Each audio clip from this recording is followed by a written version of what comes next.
स्वागत है आपका के सिकोगांगा में। देखिए, जब हम उत्पाद वृद्धि करते हैं या मूल्य वृद्धि करते हैं तो हमारे सामने एक प्रॉब्लम राइज होती है जिसको हम प्रॉब्लम ऑफ डबल काउंटिंग कहते हैं, दोहरी गणना की समस्या कहते हैं। दोहरी गणना की समस्या क्या होती है कि राष्ट्रीय आय की गणना करते समय जब एक वस्तु के मूल्य की गणना एक से अधिक बार कर ली जाती है तो इसे दोहरी गणना की समस्या कहते हैं, प्रॉब्लम ऑफ डबल काउंटिंग कहते हैं। When the price of a product is count more time once, then it is known as problem of double counting. Now, problem of double counting को समझने के लिए हम एक टेबल की मदद लेते हैं जिससे ये प्रॉब्लम बहुत अच्छे से समझ आ जाएगी कि ये होती क्या है। देखिए, टेबल में हमने क्या लिया है, उत्पादक या प्रोड्यूसर, उत्पाद का मूल्य, value of output, value of intermediate consumption, मध्यवर्ती उपभोग का मूल्य, एंड नेट वैल्यू एडेड, शुद्ध मूल्य वृद्धि। सबसे पहले हमने किसान लिया। किसान ने क्या किया, गेहूं का उत्पादन किया।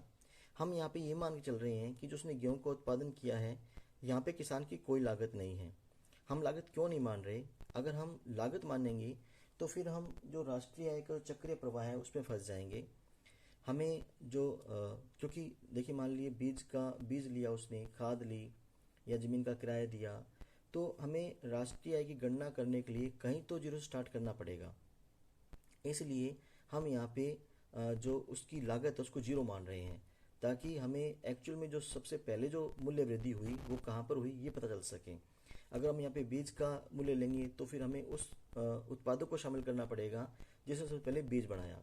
अगर हम यहाँ पे खाद का मूल्य लेंगे तो हमें उस उत्पादों को शामिल करना पड़ेगा जिसने खाद का उत्पादन किया।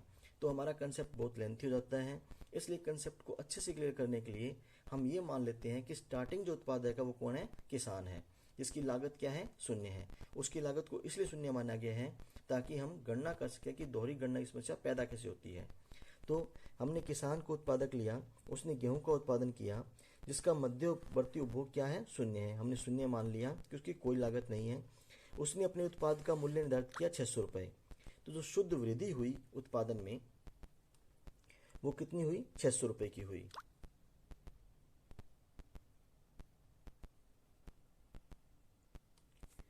नौ, किसान के लिए गेहूं उसका अंतिम उत्पाद है। उसने क्या किया, इसको बेच दिया आटा मिल वाले को। अब किसान को इस बात से कोई मतलब नहीं है कि आटा मिल वाला इसके साथ क्या करेगा। आटा मिल वाले के लिए मध्यवर्ती उपभोग कितना हो गया, 600 रुपये का हो गया। अर्थात उसकी जो मध्यवर्ती वस्तु थी, जो इंटरमीडिएट कंजम्पशन था, वो 600 रुपये का हो गया। उसकी लागत 600 रुपये है। उसने क्या किया, इस गेहूं से आटा बनाया और 800 रुपये में सेल कर दिया किसको, बेकरी वाले को। तो उसकी शुद्ध मूल्य वृद्धि कितनी हुई, 200 रुपये की। अर्थात उसने 200 रुपये जोड़े अपने और उसने 800 रुपये में सेल कर दिया बेकरी वाले को। बेकरी वाले ने क्या किया, इस आटे से डबल रोटियां बनाई और सेल कर दी किसको, दुकानदार को 1000 रुपये में। अर्थात उसने भी 200 रुपये बढ़ा दिए। अब यहाँ पे आटा मिल वाले को या बेकरी वाले को इस बात से कोई मतलब नहीं है कि बेकरी वाला आटे के साथ क्या करेगा और दुकानदार डबल रोटी के साथ क्या करेगा। उनके लिए क्या है, आटा अंतिम वस्तु है और बेकरी वाले के लिए डबल रोटी क्या है, अंतिम वस्तु है। अब दुकानदार ने क्या किया, उसमें अपने 200 रुपये ऐड किए और सेल कर दिया कंज्यूमर को।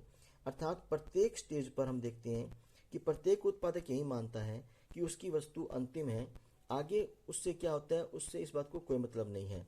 तो अगर हम इन सबको जोड़ लें तो देखिए हमारी जो राष्ट्रीय आय है वो 36 रुपये हो जाती है, जिसमें गेहूं का मूल्य 3 बार शामिल हो चुका है और आटे का मूल्य 2 बार शामिल हो चुका है। अर्थात हमारी जो राष्ट्रीय आय बहुत ज़्यादा बढ़ जाएगी।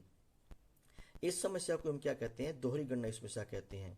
इसका समाधान क्या है, इसका समाधान ये है कि या तो हम वैल्यू ऑफ फाइनल प्रोडक्ट, जो हमारी अंतिम वस्तु है, उसके मूल्य को शामिल कर लें।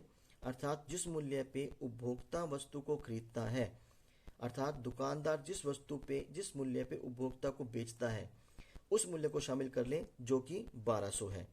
या हम क्या करें कि जो हमारा उत्पाद का मूल्य है उसमें से मध्यवर्ती उपभोग को घटा दें तो भी हमारा क्या आएगा, नेट वैल्यू एडेड आ जाएगा कि मूल्य में कितनी शुद्ध वृद्धि हुई है।